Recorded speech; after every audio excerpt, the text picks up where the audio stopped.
Unexplained Hour deals with mature subject matter and may contain language not suitable for all audiences.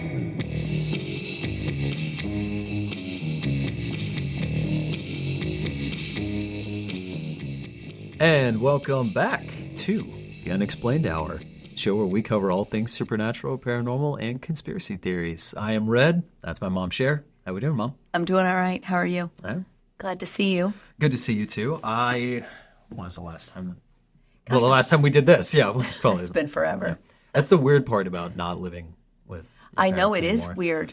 It is strange. And now you and Dad are getting into the empty nester. We're all empty. Kind of set. Yes, lots of empty bedrooms. Does it feel better? No. Not in the sense of like, I don't know. Is it not? Because the last time that it was just the two of you for like any prolonged period of time was when you guys were living in your first house, right? Oh, do you mean before children? Yeah, like before kids. We lived in a cute little Cape Cod, and it was just 2 bedrooms and 1 bathroom. It was really cute. Mm-hmm. But then we moved out to get bigger space, more area, more bedrooms. Fair enough. The last time we lived in a house where everybody was gone, when the youngest went to college, wasn't gone very long, COVID.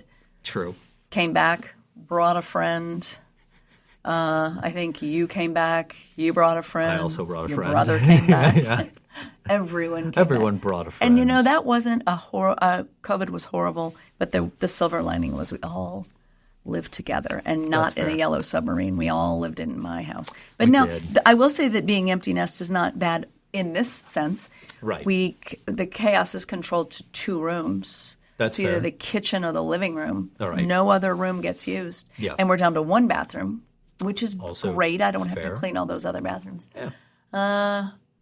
But yeah, it's not great. I just got to worry about. There's nothing in the refrigerator. No. Mm-mm.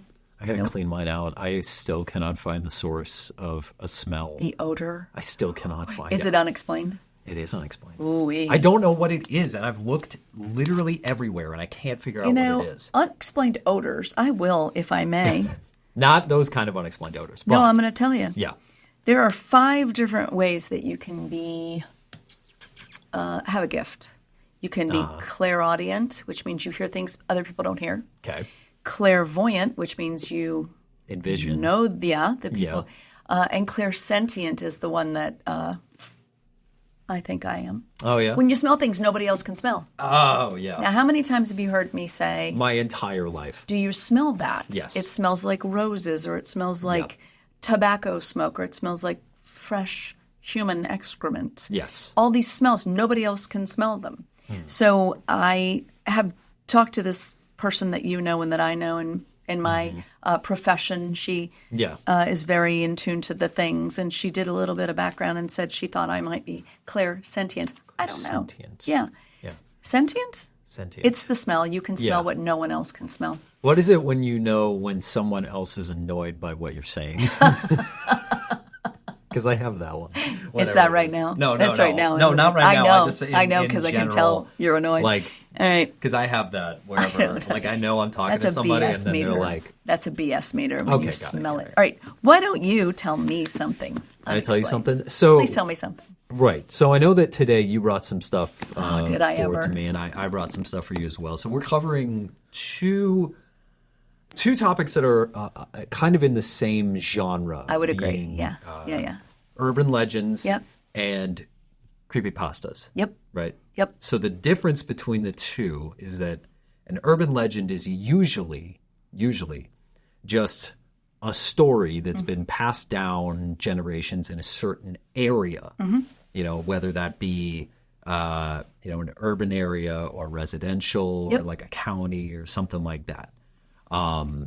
Like the Jersey Devil is an example of an urban legend from a certain area, or the Mothman, or love him, something like that. Now, creepypasta is a completely different genre. It is stories that are written anonymously and then posted to sites like Reddit or somewhere else that gain popularity very quickly because of their mysterious, like the origin, I guess is what you could say, and the key behind a successful creepypasta is the fact that you add in just enough detail to make it seem real. Yeah. And then you add in just enough stuff to make it seem like this could be a real story. Got it. The important thing to mention, especially with the story that I'm about to tell you, is that it is not true. Okay. It is not a true story. Okay. There are parts of it that could be real or could be seen as real, but it's not. The story itself is not factually grounded. Okay. All right. But as I will explain afterwards, there is science to it that is true that could give some validity to it. Okay. So I'll explain. I'm intrigued. I'll explain. All right. So this story, some people, it's accepted as one of the most popular creepypastas that's out there on the internet. Okay. Right? All It was right. posted to Reddit in 2011 or 2012, and it's called The Russian Sleep Experiment. Oh. Okay. I may have told you This is some of it terrifying. before. Okay. Right? All right. Okay. I'm ready. So Russian researchers Mm-hmm. researchers in the late 1940s attempted to keep 5 people awake for a total of 15 days, right? Using a experimental gas-based stimulant. Okay? They were kept in a sealed environment and carefully monitored their oxygen intake so that the gas did not kill them, since in high enough doses it was toxic. All right? Which, again, is pretty much the case with any medication Sure, that has of ever course. existed, or anything that has Right. ever existed ever. Anything. Right? This was before closed circuit cameras, so there were microphones with 5-inch thick next to 5-inch thick glass porthole sized windows. There were books, cots for sleeping. There were no bedding, which is weird. There was running water. There was a toilet. There was dried food to last all 5 people over a month. Okay, so the area In was one room? In one room. Okay. Okay. The test subjects were political prisoners who were deemed enemies of the state during World War II. So you are naturally Not going great. right. So they were falsely promised their freedom if they were able to stay awake for 15 days. Okay? So everything was fine the first 5 days. They hardly complained. And actually, they were falsely promised their freedom if they submitted to the test and didn't sleep for 30 days. Oh, dear. Yeah. That's unreasonable. So their conversations and activities were monitored, and it was noted that they continued to talk about increasingly traumatic incidences in their past. The general tone of the conversation started to take a darker turn around to the 4-day mark. Okay. After 5 days, they started to complain about the circumstances and the events that led them to demonstrate severe paranoia. They stopped talking to each other. They began alternate whispering into the portholes and the microphones. Oh. They seemed to think that they could win the trust of the experiments if they turned over their comrades Right. in hopes that they might be able to get out of this captivity. Right. At first, the researchers suspected that this was an effect of the gas itself. Oh, well. After 9 days, the first of them began to scream. Scream. Yeah. Oh He my ran the length of the chamber repeatedly, yelling at the top of his lungs for 3 hours straight. He continued attempting to scream even after his vocal cords had been ruptured. Oh, no. The researchers, they noticed that he was physically tearing at his neck and throat as well. The most surprising thing about the behavior is that the rest of the captives didn't react. What? Yeah. They continued to whisper into the microphones. And then the second non-screaming one began to tear apart books, smearing them with shit, and then plastering them over the portholes. Yeah. Oh, to block out the... Yeah. Oh. Once this happened, the screaming promptly stopped.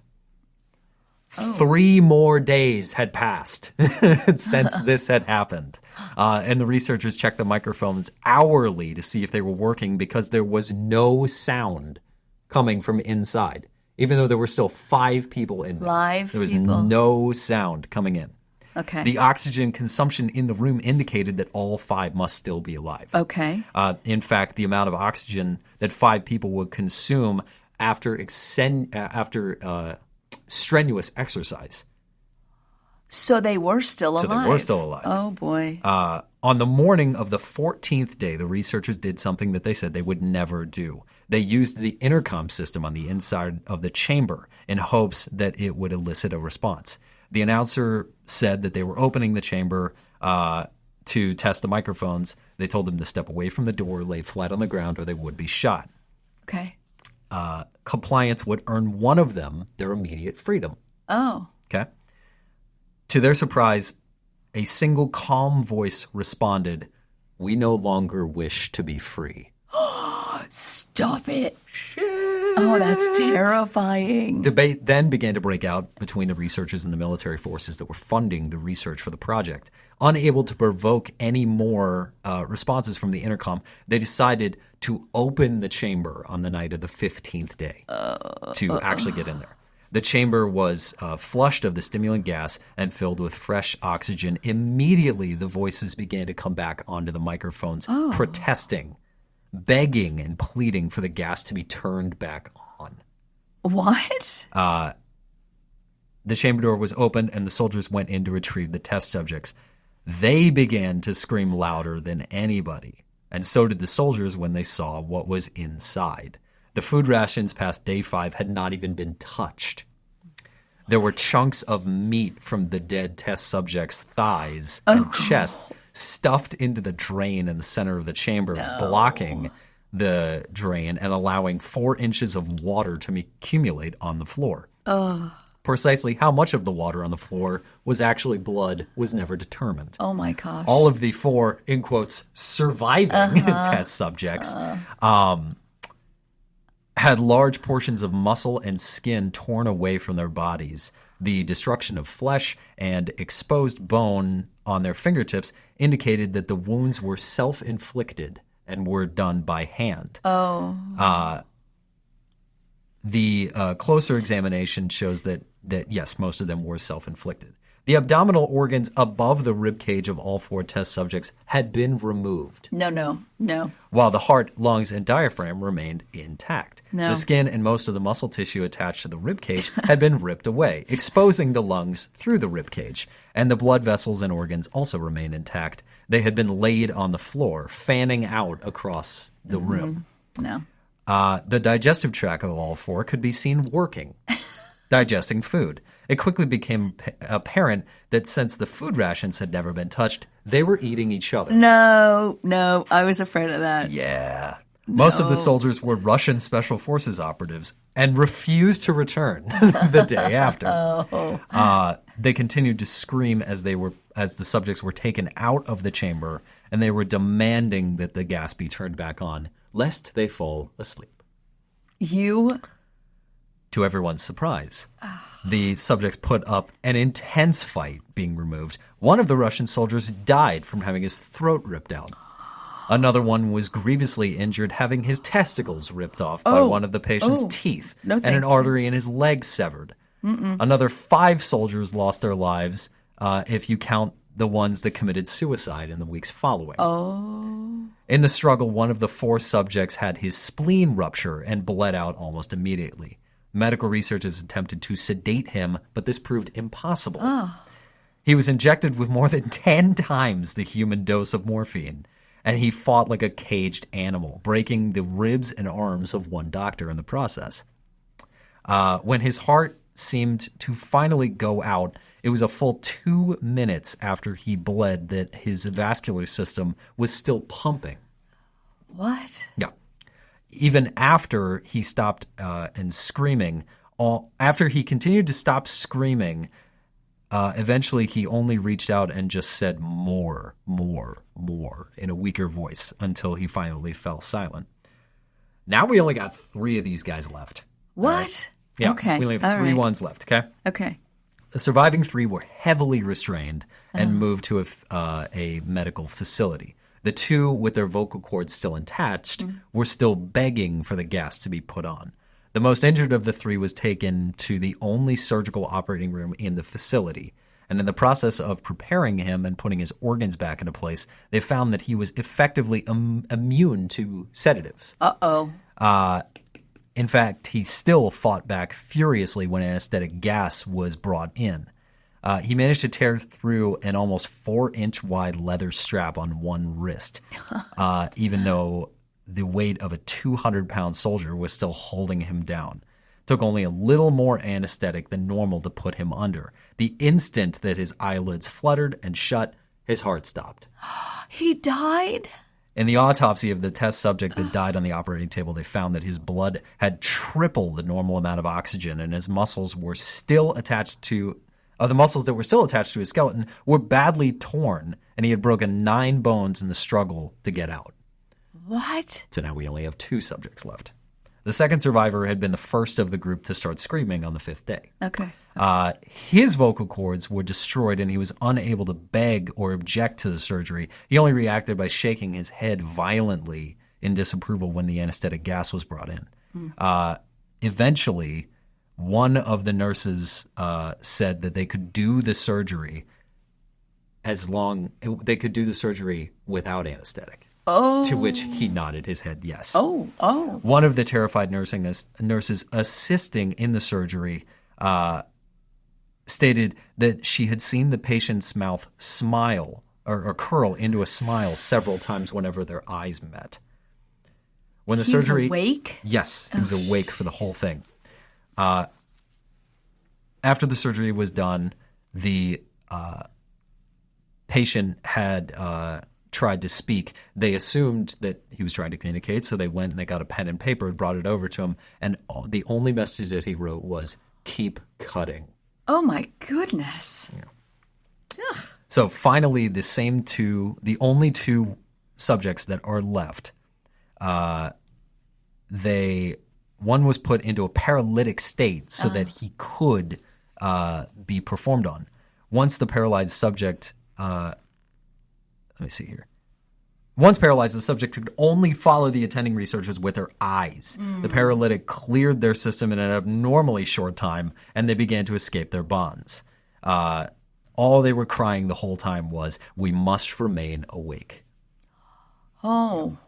So now the subject's restraints were reinforced, and they were placed back into the chamber, awaiting determination from the researchers. Facing the wrath of the military and their benefactors, had failed the stated goal of their project, and the commanding officer, a former KGB agent, insisted that he saw the potential and wanted to see what would happen if they turned the gas back on. Stop it. Yeah. In preparation, the chamber was sealed again. Subjects were then connected to EEG monitors, and their restraints were padded for long-term containment. They're now back in the room. The 2 surviving guys. They're back in the room. They're strapped to the bed now, and they can't move, right? To everyone's surprise, they stopped struggling Oh. the minute that they were put back in and the gas was turned on. Yeah. They were putting up a great struggle to stay awake. The one that could speak was humming loudly and continuously. The other 2 were just straining their legs against their leather bonds to stay awake from right to left. Right. Yeah, Okay. just for something to focus on. Sure.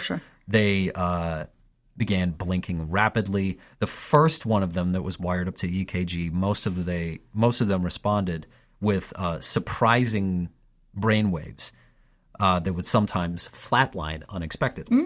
Yeah. It looked like they were repeatedly suffering from brain death. And then it would return to normal. So we got 2 guys now? Yep. Strapped down, one can talk and one can't? Yeah, and one of them, his brain still flatline doing all this, eventually his eyes slipped shut, his brainwaves immediately changed to deep sleep, and his heart stopped. Oh, no. So now we fell asleep and he died? So now we only got one guy left. God. Okay. The all right. only remaining subject that could speak is now screaming. Brainwaves showed the same flatlining as the guy who had just died. Mm-hmm. The commander gave the order to seal the chamber, as well as the 3 researchers that were stuck inside at the time that were monitoring the EKG. One of the three immediately drew his gun, shot the commander point blank between the eyes, and then turned the gun on one of the other subjects, like the last remaining subject. He's going to shoot this guy. He's like, He's I'm been over through it. enough already. He said, I won't be locked in here with this thing. What are you? I have to know. The subject merely smiled. Have you forgotten, it said. We are you. We are the madness that lurks within you all, begging to be freed. Let me see. Yeah. Did he shoot him? We are what you sedate in the silence of your paralytic sleep in your nocturnal haven. You cannot escape us. Ugh. The researcher then pointed his gun, shot him between the eyes, and before his EKG flatlined, the subject said, so nearly free. Oh, no. And that's how the story ends. This is not true, right? Not true. Okay. No. This That's account. still terrifying. Here's where it gets weird. So, okay, all right. Yeah, that's terrifying. I was curious to see what are the effects of prolonged sleep deprivation. Sure. What would happen if you stayed awake for a prolonged period of time? Okay. Right? So I looked it up. All right. So according to the academic journals for sleep deprivation, for prolonged period of time, which means more than 48 hours. Yes. So more than 2 days. You start having trouble making decisions, solving problems, controlling emotions and behavior, and coping with change. Okay? Yeah, I know, me too. Okay. Risk-taking behavior, depression, thoughts of suicide, daytime sleepiness, fatigue, trouble thinking, focusing, remembering, slowed reaction time, migraines, cognitive impairment, mood changes, anxiety, chronic health problems like heart disease, kidney disease, high blood pressure, diabetes, stroke, obesity, and a higher chance of injury in adults than in teens or children. Okay.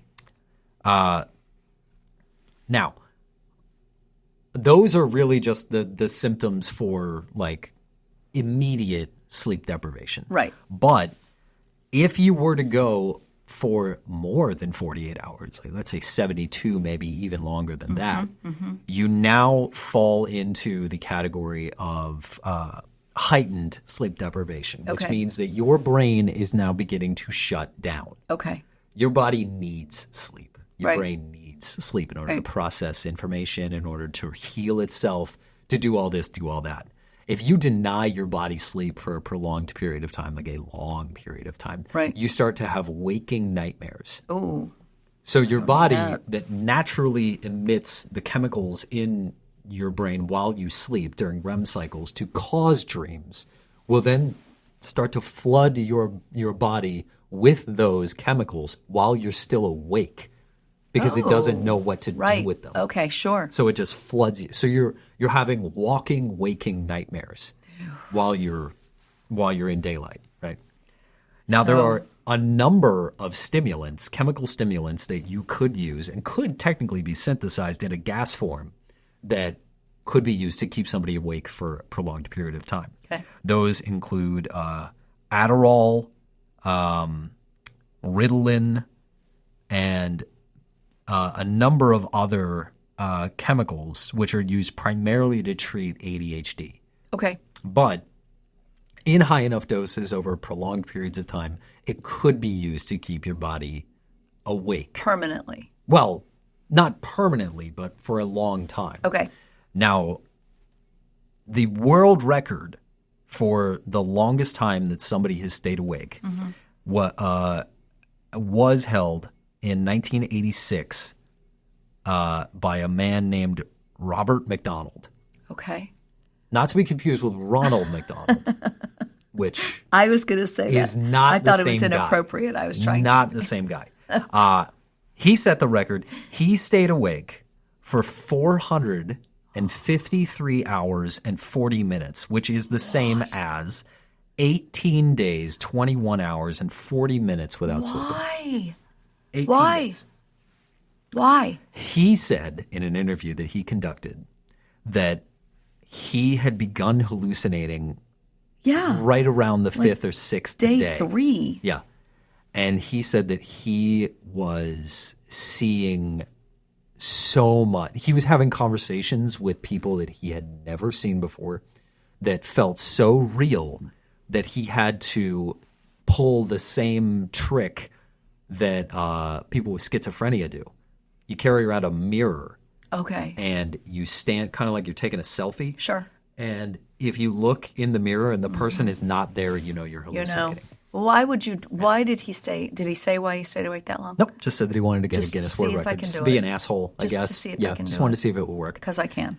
So, is it possible, humanly possible, to stay awake for a long time? Absolutely. The ramifications of it, not worth it. No. Not worth it. No. Heart disease, liver disease, Sure. high blood pressure, hallucinations that I wouldn't be will able to... eventually lead to larger risk-taking, problem-solving, sure. medical issues. And then you have to consider what happens when you do eventually fall asleep. Right. You will go into a coma-like state because your body is trying to make up for lost time. Right. So it goes plunging. Yeah. So the story you told is not true. Not true. Not true story. However. Terrifying. And the implication of a person that has stayed awake for such a long time, sure. whether chemically induced or otherwise, are very dangerous. Yeah. Do we know? I'm confused about the 3 times level of oxygen in the blood. So.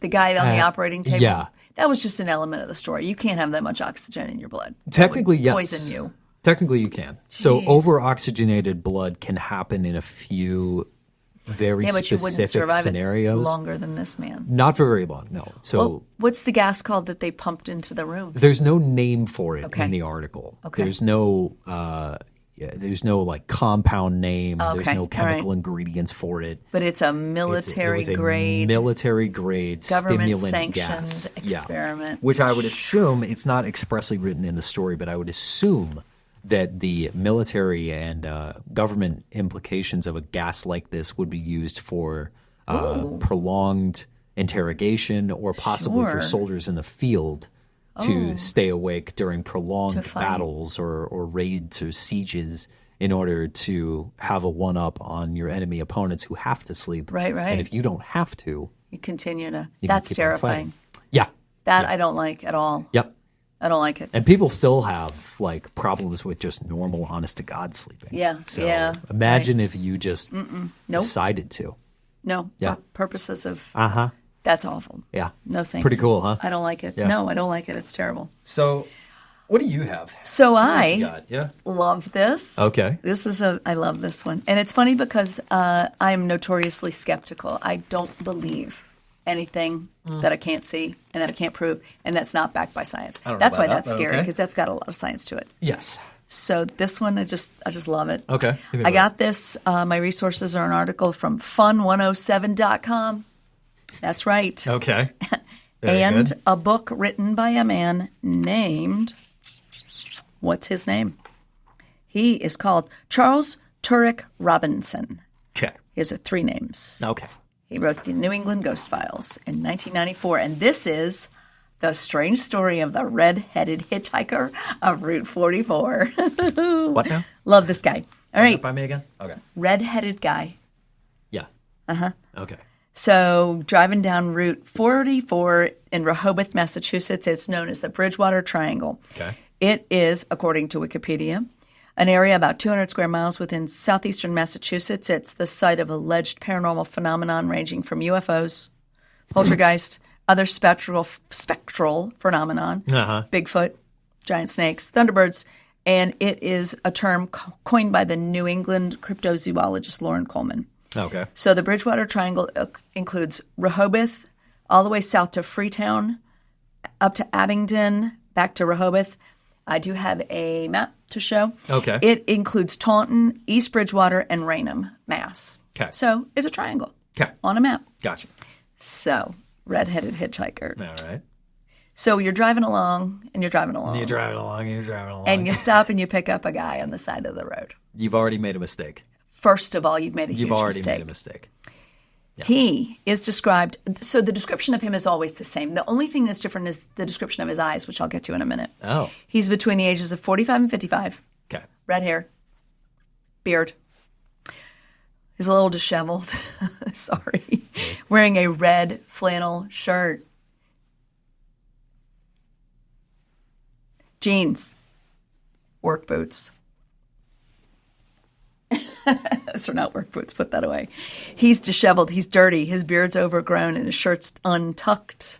He usually appears solid to the drivers. Sometimes he's transparent. My question, why would you pick up someone who's transparent? I would not do that. Well, so the eyes are what are different. So some drivers say that the eyes are normal, but he doesn't seem quite right. Other people describe the eyes as black and empty. Other people describe the eyes as green, red, yellow. Mm-hmm. He gets in the car. Sometimes he'll get in the car with a single driver. I have so many issues already. But I know, right? Me too. I had a college roommate who would pick up hitchhikers. That's such a colossal... And she would drive from where we went to college. I know who it is, too. Yes, swear. you do. Yeah, it's my sister's godmother, isn't it? No. It's the one who now lives in California. Oh, okay. Who sent you that blanket when you were a baby. Oh, she was sweetheart. She was a wonderful person. She did that? She did. Of all people. Her. She would drive from where we went to college all the way to the Eastern Shore where her family lives. So it's a good 4.5, 5. And then back to, when we'd come back from college, she'd pick up hitchhikers. And I would say to her, what was this, 19? Don't do that. The 80s. 80? The yeah, 80s. That sounds about right. When we were just doing what we did. Anyhow, he'll get in the car with the driver. Yes. Sit in the front seat, not say a word. Cool. Sometimes he'd get in the back seat. Also even worse. No. Way worse, actually. He will get in a car with 3 occupants and always sit in the unoccupied seat as if he's just, part of the trip. Part of the crew. Never says a word. Never says a word. Cool. You make conversation with him. He stares straight ahead. He doesn't make eye contact. He doesn't say anything. Sick. And then right before he vanishes before your eyes, he will scream, laugh, yell, and then vanish. Other story. Now, this is all in the Freetown, in that Bridgewater Triangle area, just on Route 44. It's this one stretch of road. It's just this one section of Route 44 in Rehoboth, Massachusetts. Okay. So sometimes people will say they'll see him and he'll be on the side of the road and then he'll vanish into the woods. That, I can. That's just weird. Yeah. But you're still he's not in the car with you. Sometimes they'll see him on the road. And the next thing you'll know is he's at your window. You're going top speed. So is he. And he's got his face in the glass and he's screaming at you.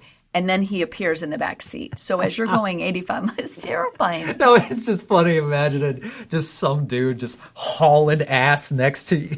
And then he's in your back seat. That's not funny. Fuck, dude. All right? That's crazy. Sometimes he comes across the radio. Oh. Now, that's not funny. You see him on the side of the road, you're like, not today. And then the next thing, like, why didn't you get me? He comes across the radio. Yeah, that's not fun. So all this is in Charles Turk Robinson's book, Turek Robinson. Got it. And so here's the scariest account that he records in this book. A young couple, car breaks down. Immediately. Great. Yeah. Kevin, why didn't you check? Sick. Yeah. This was your job. Kevin, you had one job. I told you to check the air pressure. The car breaks down. What a waste of space. So Kevin gets out. I don't know what this kid's name is. He gets out to go for help. And he even leaves better. her in the car. Yeah. He sees the redheaded hitchhiker. He approaches him and says, hey, could you help us out? Our car broke down. And the man begins screaming at him. Just this unearthly screaming.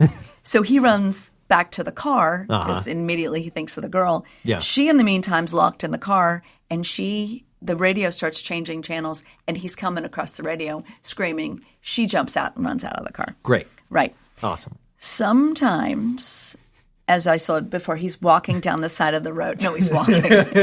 That's when you know not to pick him up. Yeah.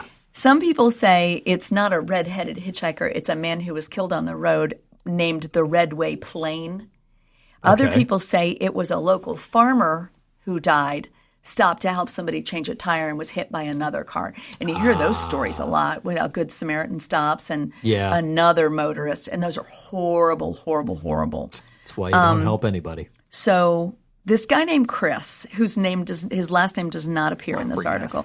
This, again, is from fun107.com. Okay. Chris decides he wants to test out Robinson's, is this real, is this not? Why not? So he gets in the car and he's headed down Route It's always 44. those guys that have a real good experience. It's in the always end. somebody. Yeah, it's always those guys. He's traveling down Route 44 and his tire pops, explodes. Oh, marvelous. So he has to pull over. He never sees the hitchhiker. Okay, cool. So his car stalls out. Somebody comes and gets him. There's nothing in the roadway that he could have run over. So the car gets towed back and repairs. He's undaunted. Chris is going to go for a second attempt. This time, he's got a friend driving, and he's in the seat. He's in the car, and she's driving. I forgot to tell you, when the tow truck came to pick him up, they heard rustling. They heard somebody walk. They could hear rustling in the bushes and along the roadside, but they never saw anything, which that could have been a turkey. It could have been a possum. It could have been anything. It wasn't a red-headed hitchhiker. So then the second time comes. He's going Route 44. He's driving, the girl's driving, and he falls asleep. Now, I have a problem with this because if you're trying to conduct some experiment, you fell asleep. Right. So I have a problem with that. Yeah. But they're driving, and all of a sudden she starts flipping out and screaming, and she pulls over, and he says, what's going on? What happened? She said, I just hit somebody. And Chris is like, oh, crap, we got to find out who he hit. Tell me what he looked like. Yeah. Oh, he was about this tall. He was wearing a red flannel shirt. He's got bright red hair and a disheveled beard. He's like, you didn't hit anybody. He's like, that's the hitchhiker. Keep driving. Get the car started. Yeah. She can't get the car started. Marvelous. Right. So Yeah. the car Naturally. stalled out. Finally, they get it on the road. And that was his way of determining that, yes, in fact, this is true. Got you. Then there's the woman named Wanda. Wanda. She was interviewed for the book. Wanda. She's alone, riding down the road, looks in the rearview mirror, red-headed hitchhiker in the back seat. Fuck. So the radio starts going and going and going, Yeah. and he comes around. The radio's so loud it shakes the car. Great. And he is screaming at her through the radio, starts laughing, and disappears. Great. So, I don't know about you, What? but one time, your father and I were driving through shit. Xenia, Ohio. Now, the one thing you need to know about Xenia, Ohio, there's nothing in it except for this nuclear power plant. It's Ohio. It's It's nothing Ohio. there. There's these it looks like 3 Mile Island, but smaller. Yeah. These cement cooling towers Yeah. for this nuclear reactor. power. Yeah. And you're going down this 2-lane road. You're in the middle of nowhere, and you come around this corner, and then there's the power plant. Yeah. So we would go to Wisconsin, and we'd drive all night long. And this was, I don't know, 10, 11 o'clock at night. Yeah. And it was foggy. And we were listening Yeah, to of course. Stephen King. We were listening to The Mist on the car stereo. Very nice. Come around the corner, and there are these 2 people standing on the road. And there was a man and a woman standing, well, on the side. Okay. And we had to go around them. Yeah. They were close enough, Yeah. get off the road. Yeah. And they were standing in the road. They weren't waving us down. They weren't thumbs out. They were just standing there. Standing there. Great. And I, of course, lost it. And your father did one of these and went around them. And Did you get a good look at them? well, no, they were just they're 2 humans in the road. Well, 2 shapes. Humans, yeah. 2. One was a man, one was a woman. I do know that. You didn't get a good look at them? No, your dad hit the gas. I never got to really. But I said, "Are we going to stop?" And of course, he. No. No, we're not. It's 11:30 at night. There's a nuclear power plant. We're not stopping. That. You? It was me. Yeah, and we often think, what was that? Who were they? What did what? I have It a was theory terrifying. that it's a so far out there, stupid ass. They theory. probably were 2 kids who snuck out and were out past curfew. I don't know. What if it was you 2? What if they? Oh God! Did you ever think about that? No, I didn't. What if till it was just like now. a parallel version of you 2 No, waiting for the car to come back? Oh, you are. I certainly hope. That's awful. What is wrong with you? No, I don't know. I've never been in Rehoboth, Massachusetts, or I would love to see. And I wouldn't recommend it to anybody. No, I'd love, but I mean, it could be you. What if it's you? It is me. Is it you? Are you the red-headed hitchhiker I moonlight. of Route 44? I moonlight on the weekends. That's Unexplained. so weird. It's unexplained. And to have multiple people Yes. wager the same Well, you thing. have to also. It could all be a bunch of. Yeah. I saw that too. Oh yeah, let me tell you about Yeah, mine. that's For the all you know, I problem just with made it. up the story about the people in Ohio. Imagination is a wonderful thing. Now, is there any, and this is just for my personal thing, it's just one straight stretch of road, right? Route 44. Is there a crossroads at any point? I don't know. I could look, when I look at the map, I can show it to you. I don't really know what, it sounds like it's State Route 44. It's referred to as Route 44.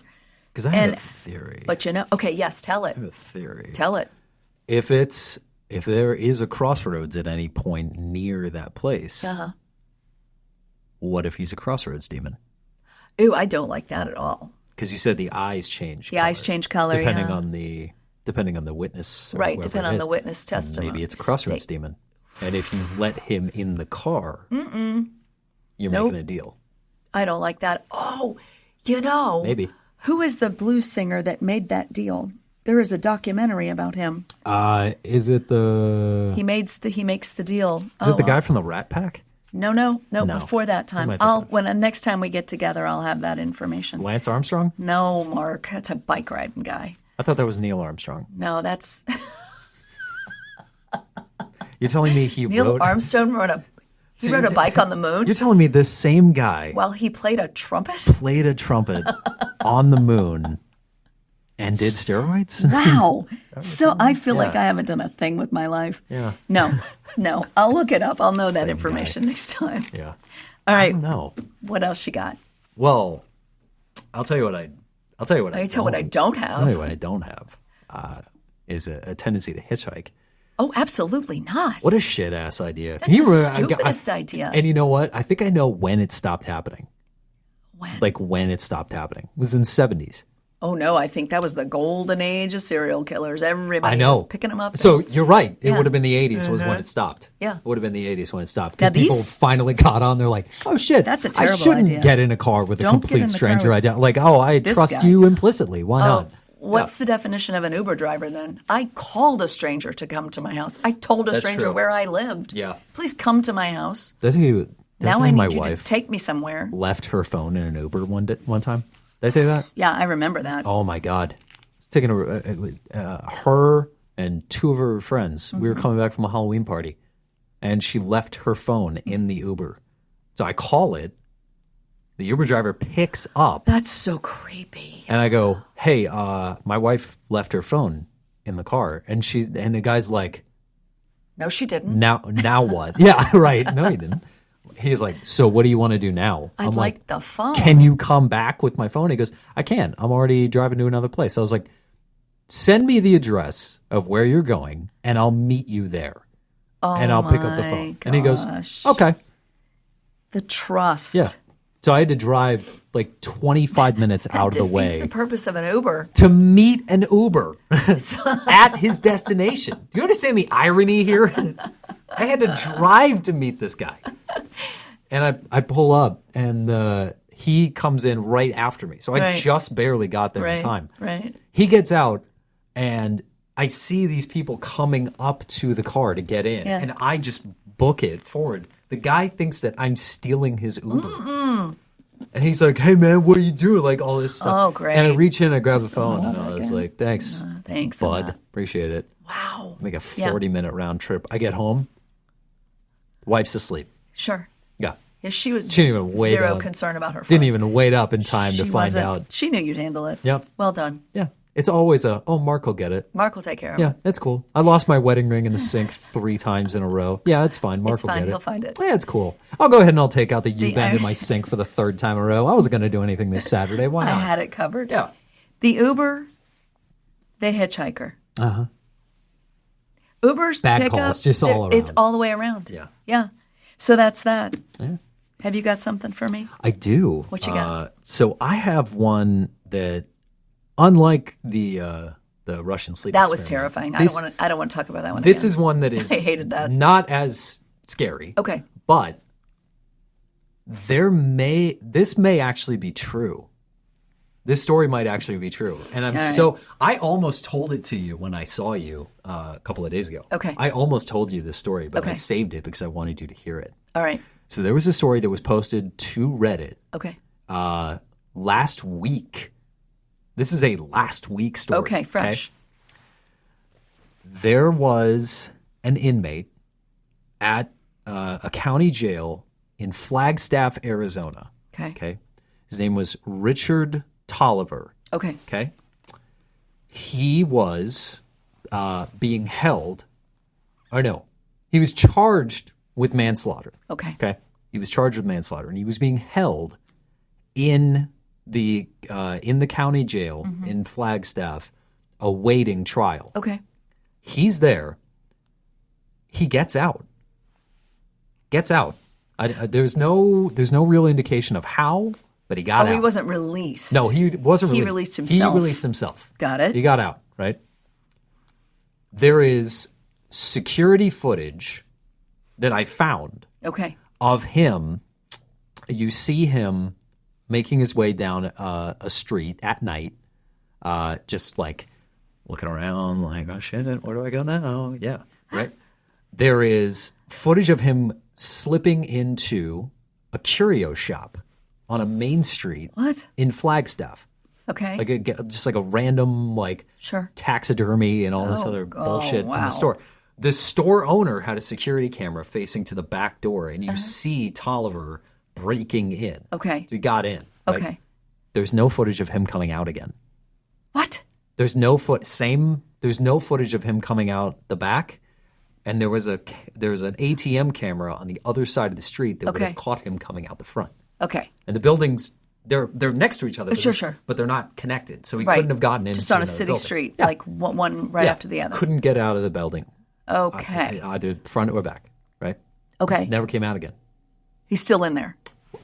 Here's the thing. Okay. He went missing on Monday evening. Right? Okay.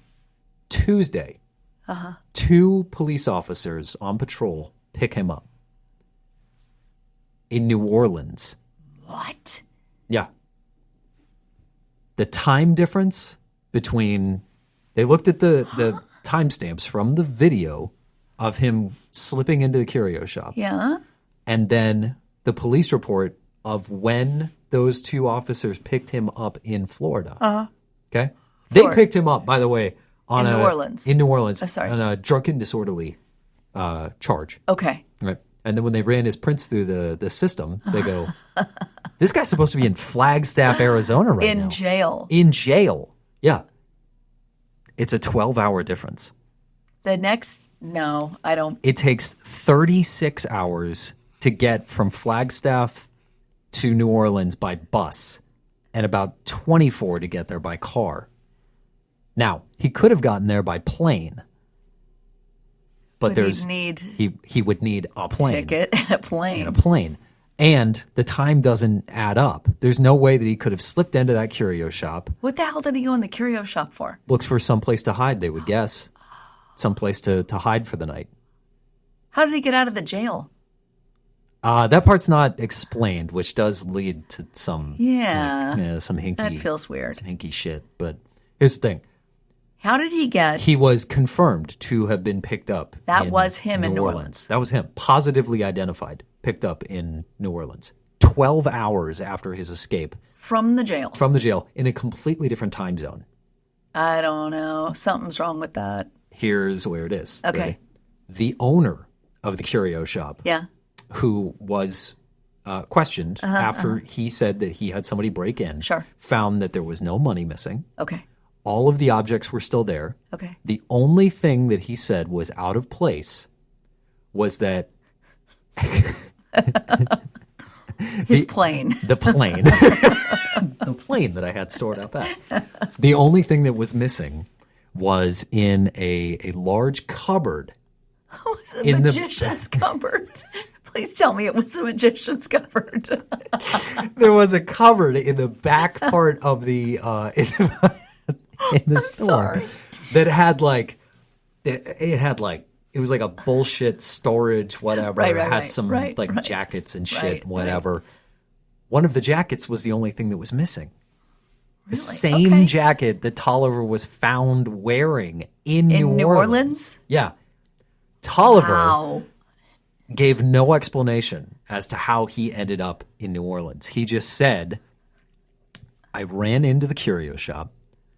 I grabbed one of the jackets from the shop. I saw a bright flash of light.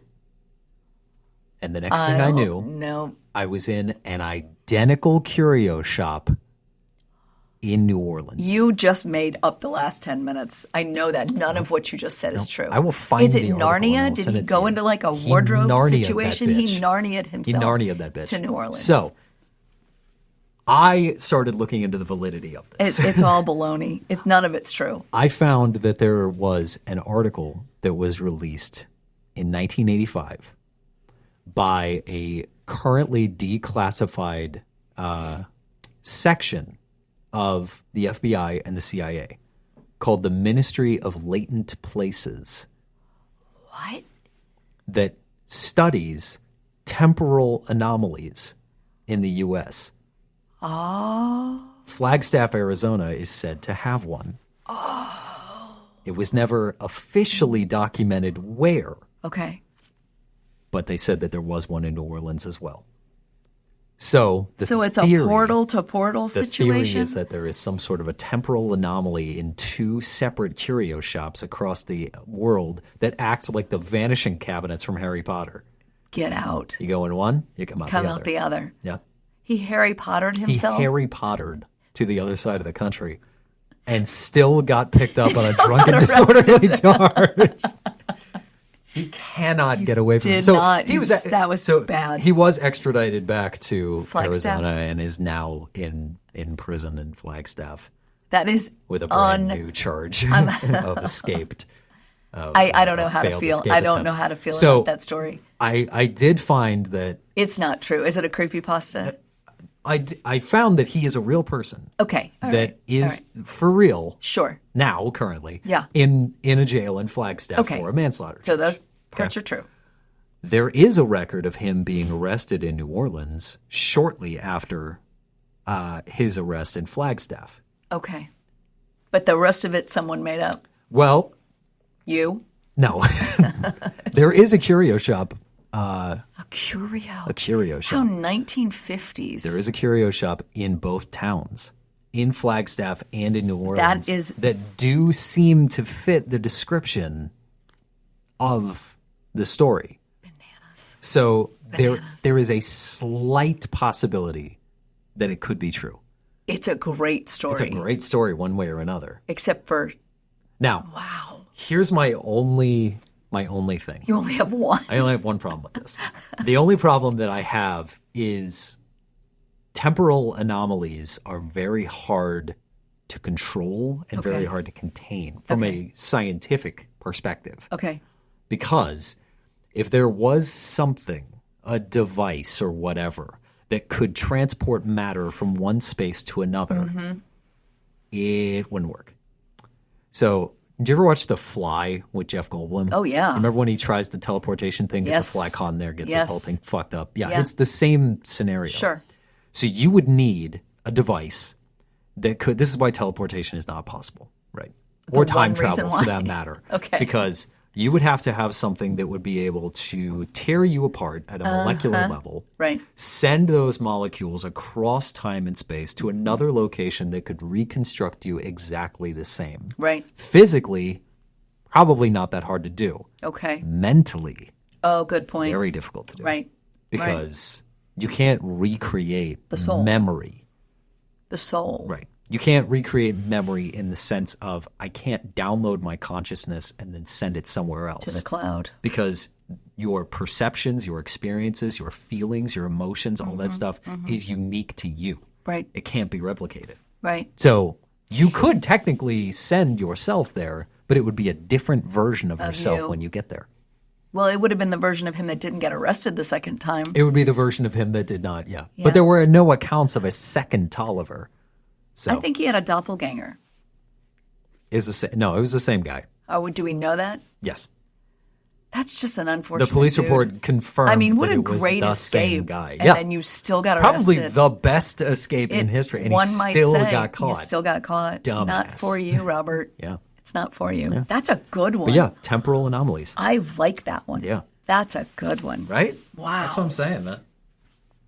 Wow. Can you imagine his confusion? Could you imagine the cops' confusion? 12 hours. It was a 12-hour difference. How he got out of the jail. Yeah. Somebody There was county jail is easy to get. I don't know. If you really think I about don't it. know. County jail's easy because You would have thought there would be some CCTV of him. Yeah, but all you really got to do is just take like a wet rag and So drop you're it into telling the door me- frame, and then you're good to go. So You sound like you're speaking from experience. We don't want to pursue this line. Stop. So he goes into a cabinet yes, and poof, Narnia's comes his out ass. another cabinet. Yes, Wearing the jacket yes, into the streets of New Orleans. yes. Wow. And your first thought is, I'm gonna have a I'm drink, going to get drunk. and also pay for it with what? Yeah, I'm just now putting That's a that together. good one. How did you pay for the You're drink? dressed like an inmate in a borrowed jacket. Maybe somebody was nice enough to buy him a drink. He stole no money from the other. I don't know why I'm actually pursuing this line of questioning. I don't know why. Not that I'm aware. No, because Not that I believe it. the owner of the shop said that there was nothing stolen That's right. You except said for that. that jacket. You said that. Yeah, That's a good one. that's a good one, ain't it? That's a good one. Yeah. Right. Well, speaking of borrowed clothing, Yes. Tell me I've what you got got. one for you. The first time I heard this one, this was from a program called on BBC Radio during the 1970s, narrated by Vincent Price, and it is the story of the lavender evening dress. Vincent Price. Yes, Is that? he's a famous actor? One Yeah. of my favorites. He was always in a scary film of Wasn't some he sort. a Bond film? No, I don't know. He Or was a in a Bond villain villain? He's in a villain in some. I can't for the life of me. But he was always in those gothic horror. He was in The Fall of the House of Usher, and he was in the Wax Museum. I'm sure I'll recognize It was him when all I see black him. and white photos. Vincent Black and white films. Anyway, so this story takes place in New York. I recognize him. Yeah, Looks I like knew you would. Salvador Dali. I really love him. All right. 2 college men are driving to a fancy dress ball in Tuxedo Park, Okay. which I could talk more about that another time. I already don't believe that 2 college guys are going to be wearing tuxedos. This is way back in the way back times. Oh, okay. In the way back times. The way back times. Like in the 20s, 30s. Okay, got you. Yeah. And Now they're I believe very it. affluent Now young I men believe it. going Yes. to a fancy dress ball. And they see this woman walking down the road. Mm-hmm. She's in a full-on lavender evening dress, just absolutely stunning. So they stop to pick her up. What's up, baby? And they invite her to go along with them to this party in Tuxedo Park. They're like, you're already dressed for So the occasion. you look like you're ready to go. Let's and go. so they introduce themselves, and she says, "Call me Lavender. It's the color I always wear." Okay. So they take her to the ball. She readily agrees to go. They go to the ball. She's a magnificent dancer. She dances with all the different people. Everyone comments on how talented she is. She's graceful. She's poised. She's gorgeous. The dress, Great Gatsby type everything, shit. very Yeah. much, absolutely. Got you. So at the end of the evening, they're going to give her a ride back home. And they get to, well, I guess where they picked her up, and she requests that they stop a certain distance from the house, let her out, and she'll walk from here. Okay. And it's because they think they don't want to get her in trouble with her parents. She's been gone all night. She's been gone with 2 strange boys all the way up to the city. Right. And this is New York. So far believable, yes. Absolutely. Yeah. All of this is believable. So far very believable. So it's cold out. So the one boy says, "Oh, Here, take my jacket. Let me give you my jacket. Yeah. It's chilly. Just be a Wear nice this." guy. Yeah. Right, just to be a nice guy. Yeah. So she takes the jacket and she goes on. So the next Again, morning, leaving further evidence that she was out. right, that's a good point. I didn't think of that. Yeah. So the next morning, they're packing up and they say goodbye to their host, and they're packing up their stuff to go back to college. Yes. And the one kid says, "Oh, I've got to get my top coat. I lent it to that girl Lavender. Yeah. We got to go back fetch it." So they go back down the road and they travel on past where they picked her up, and they go a little ways up. They're looking for a house, and all they see is this ramshackle looking cabin, and they're like, "That's the only house around. She's got to live here." So they're really hesitant. This place looked a lot better at nighttime. Right. They approach the door. There's this worn lace curtain in the window. They knock, and this old woman comes to the door, and they said, just wondered, maybe I met your daughter Lavender, and I let her borrow my jacket, and I forgot to get it back from her. Would it be possible? And the woman says, "There's nobody here by that name." Ah. You must have met my daughter. Her name is Lily. Uh-huh. But her father named her Lavender because that was the color she always wore. I'm hearing some past tense in here somewhere. Yeah. She's buried in that cemetery over the hill. Shit. Right. So the boys are absolutely stunned, absolutely shocked, and they're thinking, we are in the wrong place. The woman, sorry for your loss. He's like, was this last night or? Back it up. Yeah. Sorry for disturbing you. And they're talking to each other on we got this wrong. They see that down on this side of the road, you turn down here, there's a cemetery. So it's just for fun. Let's, see what we can see. They pull down and they walk into the cemetery and they're looking at the headstones and they come to a headstone that says Lily. And folded on the headstone is the tweet top coat. I knew it. Sad. So sad. That's a good story. So I had a vanishing hitchhiker. Can I tell you about this? You had a vanishing hitchhiker. I did. These are not the same two. No, this actually happened. Have you ever told me this story? I don't know if I've told you this story. I don't know this if you actually have. happened to me. Okay, yeah, go ahead. So at the first time I saw this man, I did not know. I just thought he was a guy on the side of the road. Yeah. So I was traveling down Route 11, right by the Pepsi plant near where I live, where I am. Yep. It's a medium height man standing on what would have been the right side for me, right side of the road. I'm traveling. There's a Pepsi plant on your left or right? Pepsi plant's on my right. He's also he's standing outside the Pepsi plant. It was during shift change, so I thought it was just this guy's crossing the road. I can waiting for picture a ride. it. Yeah. And I have a picture to show. He is wearing a khaki shirt and khaki pants, and he's neatly trimmed hairstyle.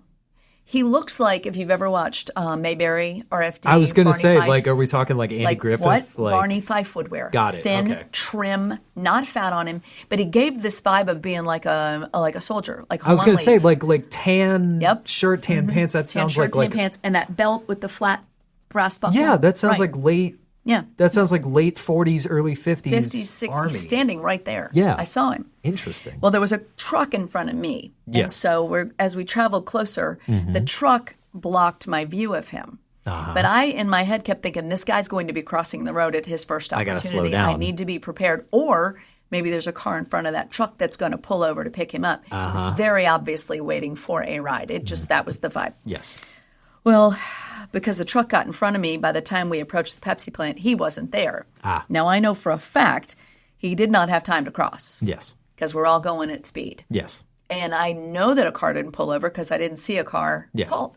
Well, anyway, I put it out of my head and I went on about my biz. And then sometime later, I'm on 460, which is a different road altogether. Yeah. And I am traveling at the intersection of Orange Avenue and Hollins Road. There's actually a costume shop there on the corner. It's not a costume shop. Yes, well, we'll tell that story at a different time. I saw him standing there. Same guy. Same guy, dressed the same. Yeah. And this time I'm thinking, how He's like, I know did you get from the Pepsi? And this was months later. I mean, but it's I not recognized a him terribly far distance, but it would be we're in the same thing. Yeah, to walk. Same thing. Yeah. He's standing on the corner. So if you turn at that light, and if you make a right as I'm coming away from the Civic Center and away from the Sheets, and it's not a Sheets anymore. That way behind me, you turn right there. You'll go down to the waste treatment, the waste station where you can dump your trash. There was an Exxon on the corner, and then there was a costume shop. He was standing on the sidewalk right there. I saw him. It's not a costume shop. Use your imagination. He's standing there. I saw him. He was either waiting for a ride. Same guy. Okay. Waiting for a ride. Waiting to cross at the light. I don't know what. Did you stop this time? No, I had to for the light. I wasn't planning on picking him up. There you go. But a car got in front of me, blocked my view of him, but I saw the light was yellow. So I was like, this is not a big deal because when I get up there, he's going to be right there. I'm going to get a really good look at him. And when I got to the light, the car in front of me stopped at the light. He was gone. Damn. And I have never seen him since. You haven't seen him since? Never saw him again. Huh. Never. And it gave off that vibe. He was home on leave. That was the vibe I had.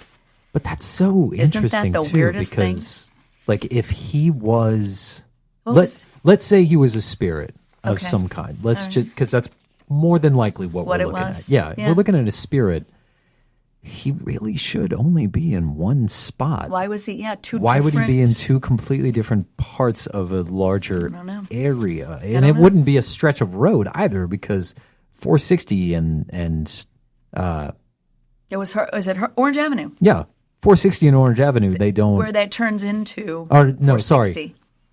When you go across that intersection. Yeah, those roads don't intersect. And it was Hollins. It's Hollins Road. If you Hollins Road remember does.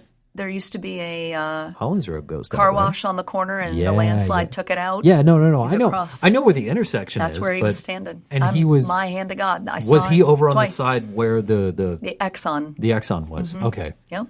Just standing there. I mean, those roads intersect, but you don't really But what would he? Yeah. hear about. I don't know. Yeah. It was just there. Interesting. First time I saw him, it didn't occur to me. A lot of people. Right. It's always the second time you see something. That's when I put it. And I look for him now when I travel through there. I actually look to see. We can take a detour on the way back here. Do you want to see if we can? Yeah. I don't know. What if we get it? Yeah. What if he gets in? You want to hear something really weird? Yeah. Unexplained. We can end here. This is the weirdest thing What'd I've you seen do, in a bud? long time. Yes. Driving down that same stretch of Route 11 with your sister in the car. Yes. Most recently, maybe a month ago, we pass a guy on his phone. Yeah. And he's carrying a skeleton. It was the remains of, I think it had to have been a deer because by the way the ribs were. Oh, this isn't like, okay. No, this was a month ago. Dope. He's got the head. He's got his hands hooked through the rib cage. And he's on his phone like it's the most natural thing in the world. And he's dragging what had to have been 8 feet of skeleton down the road.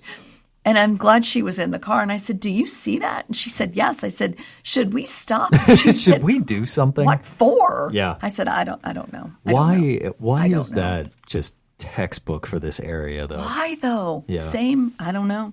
I'm just glad someone else saw it. He's on the phone. He's like, you're never going to believe this. What I just found. Yeah. Unexplained. That's going to take a lot of effort. I think we need But to. it is very unexplained. That's it.